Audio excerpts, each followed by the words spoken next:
কলকাতা হাইকোর্টে জামিন পেলেন সন্দেশখালী থেকে ধৃত বেসরকারি এক সংবাদ মাধ্যমের সাংবাদিক।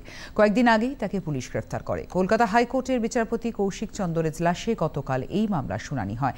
এই ঘটনা নিয়ে তদন্তের উপরও অন্তর্বর্তী স্থগিতাদেশ দেন বিচারপতি।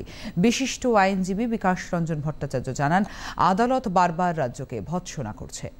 আসলে গ্রেপ্তার করেছেন রাজনৈতিক নির্দেশে, কোনো প্রশাসনিক প্রয়োজনীয়তায় নয়। সেই জন্যই আদালত যখন বিষয়টা সম্পর্কে খোঁজ খবর করেছেন, দেখেছেন যে এর পেছনে দুর্ভাগ্যজনকভাবে প্রশাসনিক দিক থেকে, আইনগত দিক থেকে একজন সাংবাদিককে গ্রেপ্তার করার তার যে প্রয়োজনীয় যৌক্তিকতা সে কিছুই ছিল না। তাই সেজন্য তারা আদালত বলেছেন প্রশাসনকে, তোমরা এগুলো ঠিক কাজ করনি, এবং যে এফআইআর করা হয়েছে এফআইআর খারিজ করে দিয়েছেন।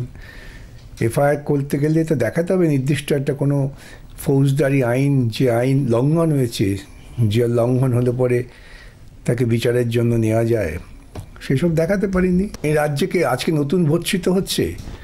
এই রাজ্য তো বিগত 10 বছর ধরেই যে কোনো যুক্তিসঙ্গত ফোরামে, আইন আদালত যেখানেই যুক্তির ব্যাপার সেখানেই তারা পরাজিত এবং ভর্ৎসিত।